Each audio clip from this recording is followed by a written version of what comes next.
சம்பந்தப்பட்ட குற்றங்கள் தொடர்பான வழக்கு விவரங்களை இணையதளமே கட்டுப்படுத்தும் என்று சொல்லப்பட்டிருக்கிறது. கோட்டூர்புரம் போலீசார் முதல் தகவல் அறிக்கை தயாரித்த பிறகு அது இணையதளத்தில் பதிவாகிவிட்டது என்று அரசு தரப்பில் விளக்கம் கொடுக்கப்பட்டிருக்கிறது. 14 பேர் தங்கள் மொபைல் மூலமாக எஃப்ஐஆரை பதிவிறக்கம் செய்திருக்கிறார்கள் என்ற அந்த விவரத்தையும் தமிழ்நாடு அரசு சென்னை உயர்நீதிமன்றத்தில் தெரிவித்துள்ளது. இதுகுறித்த கூடுதல் விவரங்களை வழங்குவதற்காக நெறியாளர் சிவரஞ்சன் இணைந்திருக்கிறார். சிவரஞ்சனி, நீ உங்களிடம். அபிநயா, பொதுவாக இதுபோன்ற பாலியல் வன்கொடுமை வழக்குகளை பொறுத்தவரையில் பாதிக்கப்பட்டவர்கள் விவரங்கள் வெளிவரக்கூடாது என்பது அனைவருக்கும் தெரிந்த ஒன்றுதான். அதை மறைத்து வைத்துதான் இந்த விசாரணை என்பது நடைபெறும். பொதுவாக யாருக்கும் அவர்களுடைய பெயரையோ வயதையோ அடையாளங்களையோ பயன்படுத்துவதற்கான உரிமை என்பது கிடையாது. அப்படி இருக்கும் ஒரு சூழலில் இந்த அண்ணா பல்கலைக்கழக மாணவி பாலியல் வன்கொடுமை வழக்கை பொறுத்தவரையில் எஃப்ஐஆர் விவரங்கள் வெளியானது குறித்து சர்ச்சை எழுப்பப்பட்டது. அதனை தான் உயர்நீதிமன்றமும் கேள்வியாக எழுப்பியிருந்தது. எதனால் இந்த எஃப்ஐஆர் விவரங்கள் வெளியிடப்பட்டது என்று. அதற்கு தற்போது அரசு தரப்பிலிருந்து உயர்நீதிமன்றத்தில் பதில் கூறப்பட்டிருக்கிறது. இணையதளத்தில் எப்போதும் எல்லா வழக்குகளின் விவரங்களும் பதிவேற்றம் செய்யப்படும், எஃப்ஐஆர் பதிவேற்றம் செய்யப்படும். அதுபோன்று இந்த வழக்கின் விவரங்களும் பதிவேற்றம் செய்யப்பட்டிருக்கிறது. அது ஒரு தொழில்நுட்ப கோளாறு காரணமாக பதிவேற்றம் ஆகிவிட்டது என்று கூறியிருக்கிறார்கள். குறிப்பாக இதுபோன்ற பெண்கள், குழந்தைகள் தொடர்பான வழக்குகளின் விவரங்கள் எஃப்ஐஆர் என்பது இணையதளம் வாயிலாகவே தடுக்கப்பட்டுவிடும். அந்த குறிப்பிட்ட கணினியை அதை தடுத்துவிடும் என்று கூறியிருக்கிறார்கள். ஆனால் இதில் ஏதோ தொழில்நுட்ப கோளாறு ஏற்பட்டு அதனால்தான் இந்த விவரங்கள் என்பது வெளியாகி இருக்கிறது. ஆனால் இந்த விவரங்கள் வெளியாகிவிட்டது என்று தெரிந்த உடனேயே அதனை தடுத்துவிட்டதாகவும் தமிழக அரசு தரப்பில் விளக்கம் அளிக்கப்பட்டிருக்கிறது. ஆனால் இந்த இடைப்பட்ட நேரத்திற்குள் மொத்தம் 14 நபர்கள் இந்த எஃப்ஐஆர் விவரங்களை பதிவிறக்கம் செய்திருக்கிறார்கள். தற்போது அவர்களையும் கண்டுபிடித்து விட்டதாக அரசு தரப்பிலிருந்து தற்போது விளக்கம் அளிக்கப்பட்டிருக்கிறது. அபிநயா, அது மட்டும் அல்லாமல் இந்த விசாரணை குறித்த அறிக்கையும் சீல் வைத்த உரையில்தான் தாக்கல் செய்யப்பட்டதாக கூறப்பட்டிருக்கிறது. பாலியல் புகார் என்பதால் உடனேயே இந்த விவரங்கள் வெளியான உடனேயே முடக்கப்பட்டு விட்டதாகவும் அரசு தரப்பில் கூறப்பட்டிருக்கிறது. அது மட்டும் இல்லாமல் இந்த வழக்கை பொறுத்தவரையில் ஐபிசியில் இருந்து பிஎன்எஸ் சட்டத்திற்கு மாற்றிய போதுதான் இந்த தொழில்நுட்ப கோளாறு என்பது ஏற்பட்டிருப்பதாக அரசு தரப்பில் கூறப்பட்டிருக்கிறது. உயர்நீதிமன்றம் பல்வேறு கேள்விகளை எழுப்பியிருக்கும் நிலையில் தற்போது எஃப்ஐஆர் வெளியான விவகாரம் தொடர்பாக தமிழக அரசு தரப்பில் விளக்கம் என்பது கொடுக்கப்பட்டிருக்கிறது. சென்னை உயர்நீதிமன்றத்தில் தமிழக அரசு இந்த பதிலினை கூறியிருக்கிறது. இது மட்டும் அல்லாமல் அண்ணா பல்கலைக்கழகத்திற்கும் கேள்விகளை உயர்நீதிமன்றம் முன்வைத்திருந்தது. குறிப்பாக நிர்பயா நிதி எவ்வாறு செலவிடப்பட்டது என்கிற விவரங்கள் உள்ளிட்ட கேள்விகளையும் எழுப்பியிருக்கிறது. இது எழுப்பப்படுவதற்கான காரணம் என்னவென்றால், அண்ணா பல்கலைக்கழகம் என்பது மிகவும் ஒரு பெரிய பல்கலைக்கழகம். அங்கு பாதுகாப்பு அம்சங்கள், குறிப்பாக சிசிடிவி கேமராக்கள் இருக்கின்றனவா போன்ற கேள்விகள் எல்லாம் அனைவருக்கும் எழுந்த ஒன்றாக இருந்தது. குறிப்பாக இந்த சம்பவத்திற்கு பிறகு இந்த ஒரு நிலையில்தான் இந்த கேள்வியையும் நேற்று உயர்நீதிமன்றம் எழுப்பியிருக்கிறது. அந்த நிதியெல்லாம் எவ்வாறு செலவிடப்படுகின்றன, எதற்காக செலவிடப்படுகின்றன உள்ளிட்ட விவரங்களை கோரியிருக்கிறது. அதற்காக என்ன பதிலளிக்க இருக்கிறார்கள் உள்ளிட்ட விவரங்களையும் நாம் தொடர்ச்சியாக பார்க்க இருக்கிறோம்.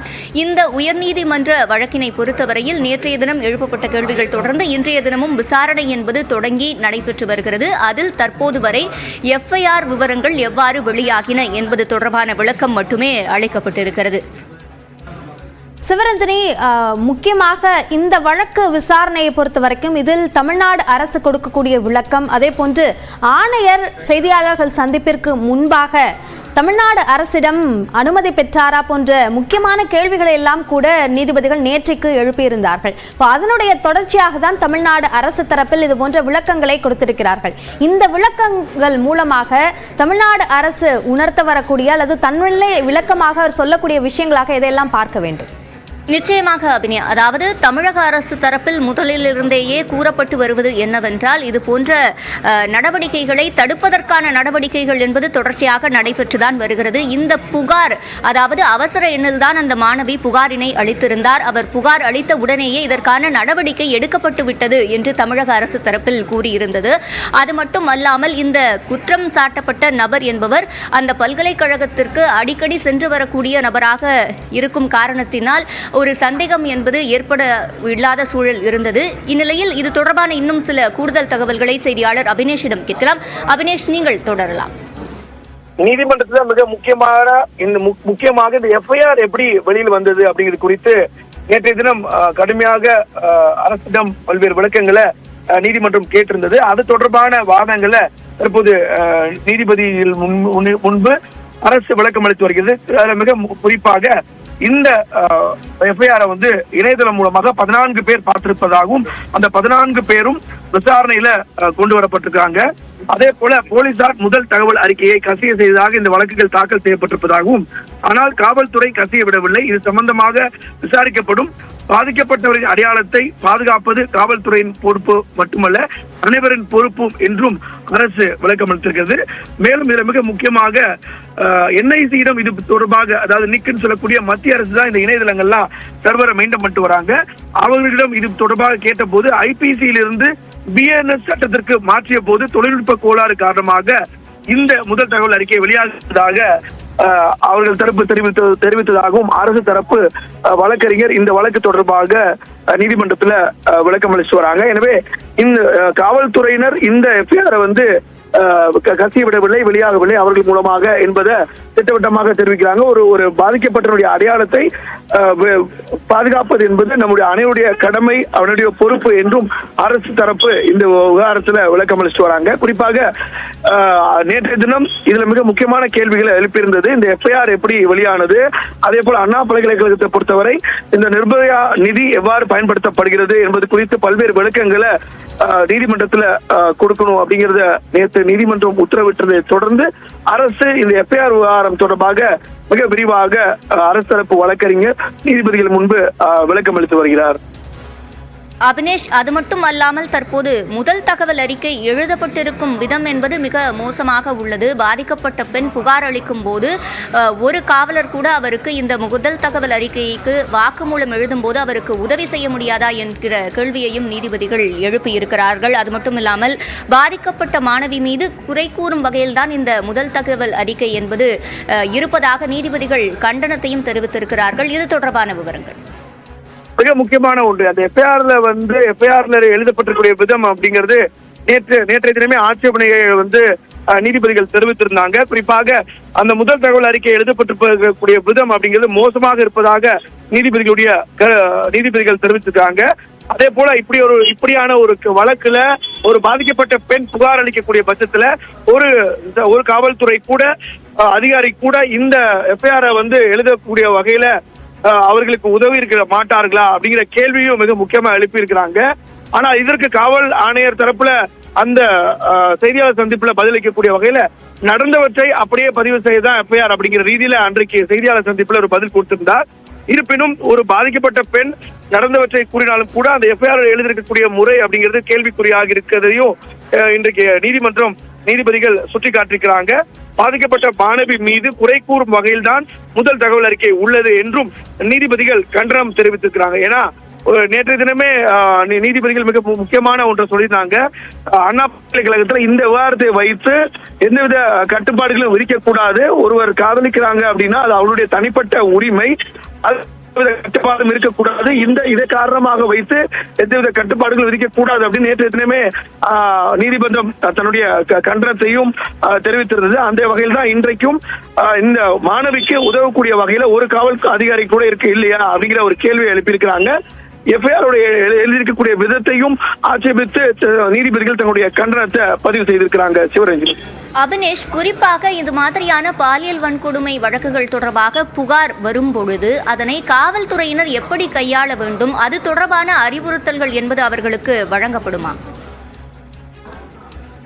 பொதுவாக இது போன்ற பாலியல் வன்கொடுமைக்கு உள்ளாக்கப்பட்ட சிறார்களோ அல்லது பெண்களோ வரும்போது நிச்சயமாக அவருடைய ஐடென்டிட்டியை எந்த வகையிலையும் வெளியில் கொடுக்கக்கூடாது அப்படிங்கிறது விதி இருக்கிறது. காவல்துறையினரும் கூட முதல் தகவல் அறிக்கையின் போது கூட சில சிறப்பு விதிகள் மூலமாக பெயர்களோ வேறொரு மாற்று பெயரோ கூட வைத்து தான் வெளியில சொல்லணும். அதாவது அவருடைய ஒரிஜினல் பெயரை ஐடென்டிட்டி எந்த வகையிலும் வெளியிடக்கூடாது, மாற்று பெயர்ல தான் கொடுக்கணும். ஆனா எஃப்ஐஆரை பொறுத்தவரை அது நீதிமன்றத்துக்கு உள்ளிட்ட சட்ட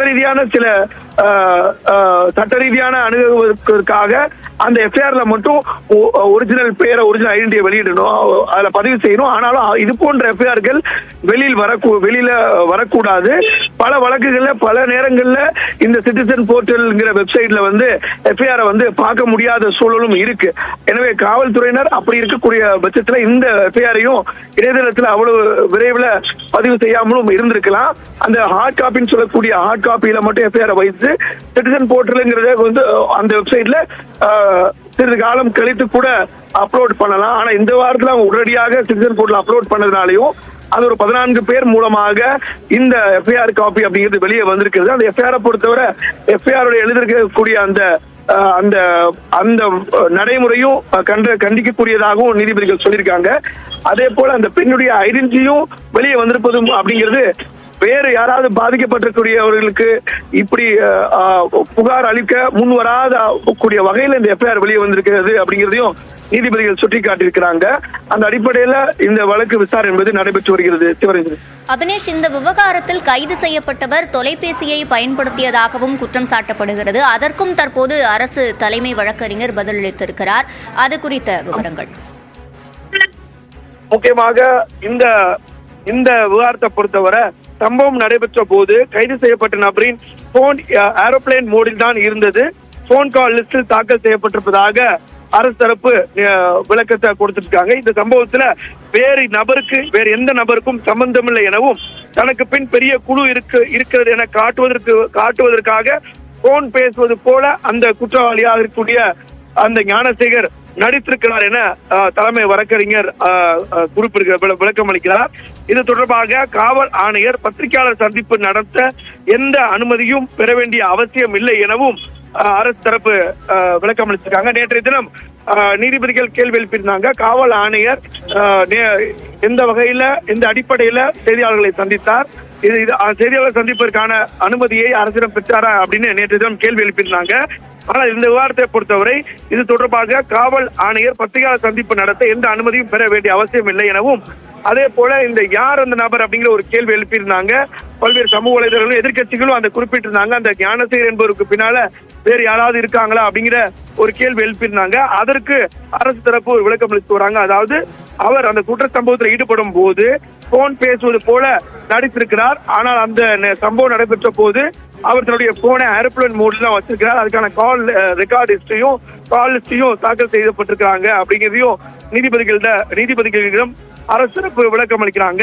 இந்த சம்பவத்துல வேறு எந்த நபருக்கும் சம்பந்தமில்லை எனவும் தனக்கு பின் பெரிய ஒரு குழு இருப்பதாக காட்டுவதற்காக தான் அப்படி பேசுவது போல நடித்திருக்கிறார் அப்படிங்கிறதையும் விளக்கம் அளிச்சிருக்கிறாங்க. மேலும் இது தொடர்பாக நேற்றைய தினம் நீதிபதிகள் கேள்வி எழுப்பியிருந்தாங்க. இது தொடர்பாக யாரிடம் அனுமதி பெற்றிருந்தார், அரசிடம் அனுமதி பெற்றிருந்தாரா காவல் ஆணையர் அப்படின்னு கேள்வி எழுப்பிட்டாங்க. ஆனால் இந்த விவகாரம் தொடர்பாக காவல் ஆணையர் பத்திரிகையாளர் சந்திப்பு நடத்த எந்த முன் அனுமதியும் பெற வேண்டிய அவசியம் இல்லை எனவும் அரசு தரப்பு விளக்கம் அளித்து வராங்க. சிவரஞ்சனி. அபினேஷ், தற்போது நீதிமன்றத்தால் கேட்கப்பட்ட கேள்விகளுக்கு தமிழக அரசு தரப்பில் விளக்கம் என்பது கொடுக்கப்பட்டிருக்கிறது. அடுத்த கட்டமாக நீதிபதிகள் இதில் இன்றைய தினம் ஏதேனும் முடிவை அறிவிப்பதற்கான வாய்ப்புகள் உள்ளதா? உடனடியா அப்படி இன்றைக்கே இதுல ஒரு முடிவை அறிவிப்பாங்க அப்படிங்கிறது கேள்விக்குறிதான். அரசு தரப்பு விளக்கங்களை கொடுத்திருக்காங்க. அண்ணா பல்கலைக்கழக அந்த நிர்வாக தரப்பிலும் சில விளக்கங்களை கொடுக்க வேண்டியதா இருக்கிறது. அதற்கு பின் இதுல ஒரு முடிவை நீதிபதிகள் எடுப்பாங்க. குறிப்பா இந்த வழக்கினுடைய சாராம்சமே சிபிஐ விசாரிக்க வேண்டும் அப்படின்னு தான் இந்த மனுவுடைய சாராம்சம். எதிர்கட்சிகளும் அந்த வலியுறுத்தி தான் பல்வேறு அறிக்கைகளை கொடுத்துட்டு இருக்காங்க. அந்த அடிப்படையில நீதிமன்றம் இதுல கொடுக்கக்கூடிய உத்தரவு அப்படிங்கிறது மிக முக்கியமான உத்தரவாக இருக்கும். எனவே அதை நம்ம பொறுத்திருந்தா பார்க்கணும். அரசு தரப்பு விளக்கத்துக்கு பிறகு பல்கலைக்கழக நிர்வாக தரப்பும் விளக்கம் அளிக்க இருக்கிறது.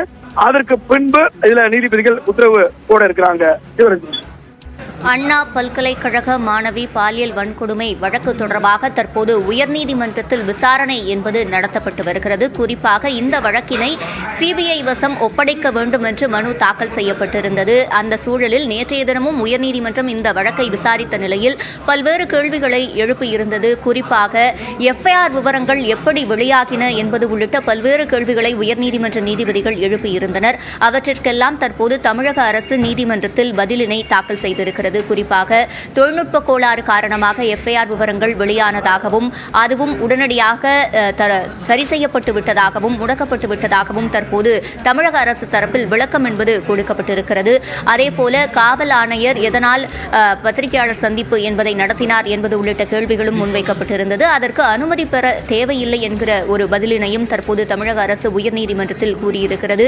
இது தவிர இந்த விவகாரத்தில் கைது செய்யப்பட்டவர் தொலைபேசியை பயன்படுத்துவது தொடர்பாகவும் குற்றம் எழுப்பப்பட்டிருந்த நிலையில் குற்றம் சாட்டப்பட்டிருந்த நிலையில் அதற்கான விளக்கமும் தற்போது தமிழக அரசு தரப்பில் கூறப்பட்டிருக்கிறது. குறிப்பாக அவருடைய தொலைபேசி ஹிஸ்டரி, அதாவது கால் ஹிஸ்டரி உள்ளிட்ட விவரங்களை அவர்கள் அங்கு ஒப்படைத்திருக்கின்றனர். அவருடைய தொலைபேசி என்பது குறிப்பாக ஃப்ளைட் மோடில் இருந்ததாகவும் அதனால் அவர் யாரிடமும் பேசியிருக்க வாய்ப்பில்லை எனவும் கூறப்பட்டிருக்கிறது. இது சம்பந்தமான விவரங்கள் தற்போது வெளியாகி வருகின்றன. உயர்நீதிமன்றத்தில் இது தொடர்பான விசாரணை நடைபெற்று வரும் நிலையில் தமிழக அரசு கொடுக்கும் விளக்கம் உள்ளிட்ட விவரங்கள் தற்போது வெளியாகி வருகின்றன. குறிப்பாக இந்த எஃப்ஐஆர் விவகாரத்தை பொறுத்தவரையில் இந்த இணையதளத்தில் எஃப்ஐஆர் பதிவேற்றம் செய்யும் நடைமுறை என்பது மத்திய அரசால் கட்டுப்படுத்தப்பட்டு வருகிறது. அதற்காக என்ஐசியிடம் விளக்கம் கேட்கப்பட்டதாகவும் ஐபிசியிலிருந்து பிஎன்எஸ்ஸிற்கு மாற்றும் பொழுதுதான் இந்த தொழில்நுட்ப கோளாறு ஏற்பட்டதாக என்ஐசி தரப்பில் விளக்கம் அளிக்கப்பட்டதாகவும் தற்போது கூறப்பட்டிருக்கிறது. அண்ணா பல்கலைக்கழக மாணவி பாலியல் வன்கொடுமை விவகாரம் தொடர்பாக தற்போது உயர்நீதிமன்றத்தில் விசாரணை என்பது நடைபெற்று வருகிறது. தமிழக அரசு தற்போது அது தொடர்பான விளக்கங்களை அளித்து வருகிறது. இதனைத் தொடர்ந்து நீதிபதிகள் என்ன முடிவு தெரிவிப்பார்கள், நீதிபதிகள் இன்றைய தினம் ஏதேனும் கருத்து தெரிவிக்க வாய்ப்பு இருக்கிறதா உள்ளிட்ட விவரங்களை தொடர்ச்சியாக நாம் பார்த்து வருகிறோம்.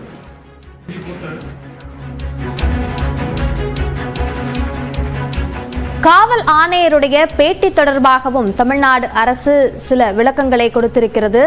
இந்த நிலையில் தற்போது விசாரணை தொடக்க நிலையிலேயே இருக்கிறது என்று தமிழ்நாடு அரசு தரப்பில் விளக்கம் கொடுக்கப்பட்டிருக்கிறது. இதுவரை நடந்த விசாரணையில் ஒருவர் மட்டுமே குற்றவாளி என தெரிய வந்துள்ளதாக காவல் ஆணையர் தன்னுடைய அந்த பத்திரிகையாளர் சந்திப்பில் தெரிவித்திருக்கிறார். ஒருவர் மட்டுமே குற்றவாளி என காவல் ஆணையர் முடிவுக்கு வரவில்லை என்றும் அதுவரைக்கும் ஒருவர் கைது செய்யப்பட்டிருக்கிறார் என்றுதான் அவர் விளக்கம் கொடுத்திருக்கிறார் என்றும் தமிழ்நாடு அரசு இந்த விளக்கத்தை நீதிமன்றத்தில் கொடுத்திருக்கிறது.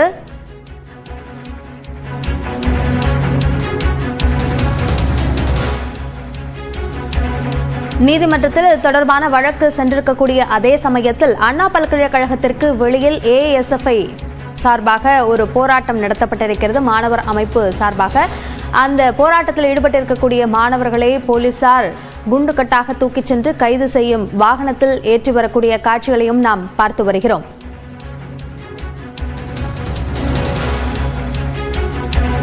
தொடர்ந்து நீதிமன்றத்தில் சென்று கொண்டிருக்கக்கூடிய வழக்கு தொடர்பான விவரங்களை நம்முடைய செய்தியாளர் அபினேஷிடம் கேட்கலாம். அபினேஷ், இந்த தமிழ்நாடு அரசினுடைய விளக்கங்கள் இதில் அவர்கள் முக்கியமாக உணர்த்தக்கூடிய தகவல்களாக எதையெல்லாம் பார்க்க வேண்டியுள்ளது? அபிநயா, இந்த வழக்குல மிக முக்கியமான ஒன்று அந்த எஃப்ஐஆர் எப்படி பொது வெளியில வந்தது அப்படிங்கிற ஒரு கேள்வியை நேற்றைய தினம் கேள்வியாக எழுப்பியிருந்தாங்க நீதிபதிகள். அரசு தரப்பு இதற்கு இன்றைக்கு விளக்கம் அளித்து வராங்க. இந்த காவல்துறையினர் மூலமாக இந்த எஃப்ஐஆர் வெளியிடப்படவில்லை, கசியப்படவில்லை. 14 பேர் அந்த இணையதளம் மூலமாக பார்த்திருக்கிறாங்க. அதுல ஐபிசில இருந்து பிஎன்எஸ் சட்டத்துக்கு மாற்றும் போது தொழில்நுட்ப கோளாறு காரணமாக அந்த எஃப்ஐஆர் வெளியிட வந்ததாக அரசு தரப்பு நீதிமன்றத்துல விளக்கம் அளித்து வராங்க. அதே போல இந்த விசாரணையை பொறுத்தவரை இந்த விசாரணையில இதுவரை நடந்த விசாரணையில ஒருவர் மட்டுமே குற்றவாளி என தெரிய வந்துள்ளதாக காவல் ஆணையர் தெரிவித்திருக்கிறார். ஒருவர் மட்டுமே குற்றவாளி என காவல் ஆணையர் முடிவுக்கு வரவில்லை எனவும் அரசு தரப்பு ஒரு விளக்கத்தை கொடுத்திருக்கிறாங்க. விதிகளின்படி எந்த நேரத்திலும் காவல் ஆணையர் பத்திரிகையாளர்கள் சந்திப்பு நடத்தலாம். விதிகளின்படி எந்த முன் அனுமதியும் பெற வேண்டிய அவசியம் இல்லை எனவும் அரசு தரப்பு விளக்கம் அளித்து வராங்க. கைது செய்யப்பட்ட நபர் வேறு ஏதாவது மொபைல் வைத்திருந்தாரா என்பது குறித்தும் விசாரணை நடைபெற்று வருவதாகவும் அரசு தரப்பு விளக்கம் அளித்து வராங்க. நேற்றைய தினம் பல்வேறு கேள்விகளை நீதிபதிகள் முன்வைத்திருந்தாங்க. அதாவது இதுல காவல் ஆணையர் செய்தியாளர் சந்திப்பு நடத்த வேண்டிய அவசியம் என்ன, மேலும் காவல் ஆணையர் பத்திரிகையாளர் சந்திப்பு நடத்துவதற்கு முன் அனுமதி அரசிடம் பெற்றாரா எனவும், அதே போல காவல் ஆணையர் இந்த வழக்குல ஒருவர் மட்டுமே குற்றவாளி என்கிற முன் முடிவுக்கு எப்படி வந்தார் என பல்வேறு கேள்விகளை எழுப்பியிருந்தாங்க. அதற்கு விளக்கம் அளிக்கக்கூடிய வகையில அரசு தரப்பு காவல் ஆணையர் பத்திரிகையாளர் சந்திப்பு நடத்த எந்த முன் அனுமதியும் பெற வேண்டிய அவசியம் இல்லை எனவும், அதே போல இந்த விவகாரத்தை பொறுத்தவரை விதிகளின்படி எந்த நேரத்திலும் காவல் ஆணையர் பத்திரிகையாளர்களை சந்திக்கலாம், விதிகளின்படி எந்த முன் அனுமதியும் பெற வேண்டிய அவசியம் இல்லை எனவும், அதே போல இதுவரை நடந்த விசாரணையில் ஒருவர் மட்டுமே குற்றவாளி என தெரிய வந்துள்ளதாகவும் காவல் ஆணையர் தெரிவித்தார். ஆனால் ஒருவர் மட்டுமே குற்றவாளி என காவல் ஆணையர் எந்தவித முடிவுக்கும் வரவில்லை எனவும் அரசு தலைமை வழக்கறிஞர் நீதிமன்றத்தில் விளக்கம் அளிக்கிறார். அதே போல இதுல மிக முக்கியமாக கைது செய்யப்பட்ட நபர் வேறு ஏதாவது மொபைல் போன் வைத்திருந்தாரா என்பது குறித்தும் விசாரணை நடைபெற்று வருவதாகவும் தரப்பு விளக்கம் அளிக்கிறாங்க. மேலும் இதுல மிக முக்கியமான ஒன்று, இதுல யார் அந்த வேறொரு நபர் அப்படிங்கிற ஒரு கேள்வி எழுந்திருந்தது. இதுல அந்த ஞானசேகருக்கு பின்னால் வேற எந்த நபரும் இருக்கிறாரா அப்படிங்கிற ஒரு கேள்வி எழுந்திருந்தது. குறிப்பாக அதற்கு தொடர்பாகவும் அரசு தரப்பு இன்றைக்கு விளக்கம் அளிச்சிருக்காங்க. அதாவது குற்றச்சம்பவத்தில் ஈடுபட்டிருக்கக்கூடிய அந்த நபர் அந்த நேரத்தில் தனக்கு பின்னால் யாரோ நபர் இருப்பது போன்ற போன் பேசுவது போல அவர் நடித்திருக்கிறார் எனவும், ஆனால் அந்த குற்றச்சம்பவத்தில் அவர் ஈடுபடும் போது அவருடைய போன் ஏரோப்ளேன் மோட்ல தான் இருந்தது. அதற்கான ஆவணங்களையும் அதே போல அவருடைய கால் ரெக்கார்டு ஹிஸ்டரியும் நீதிமன்றத்தில் தாக்கல் செய்யப்பட்டிருப்பதாகவும் அரசு தரப்பு விளக்கம் அளிக்கிறாங்க. எனவே இதுல காவல் ஆணையர் எந்தவித முன் முடிவுக்கும் வரவில்லை. அதே போல தொடர்ந்து அந்த விசாரணை என்பது நடைபெற்று வருகிறது. அதுல இவர் இந்த ஞானசேகர் என்பவர் இந்த போன் இல்லாம வேற ஏதாவது போன் வச்சிருக்கிறாரா அப்படிங்கிற பெர்ஸ்பெக்டிவ்லயும் புலன் விசாரணை நடைபெற்று வருவதாகவும், பத்திரிகையாளர் சந்திப்பை நடத்த வேண்டிய அவசியத்தை பொறுத்தவரை அது காவல் ஆணையர்களுடைய விதிக்கு உட்பட்டு தான் அவர் நடத்தியிருக்கிறார். அதுல எந்தவித குளறுபடியும் இல்லை எனவும், அதே போல எஃப்ஐஆரை பொறுத்தவரை அது 14 பேர் அந்த சிட்டிசன் போர்ட்டல்ங்கிற வெப்சைட் மூலமாக பார்த்திருக்கிறாங்க. அவர்களும் விசாரணைக்குள்ள கொண்டு வரப்பட்டிருக்கிறாங்க. தவிர காவல்துறையினர் இந்த எஃப்ஐஆரை வெளியிடவில்லை.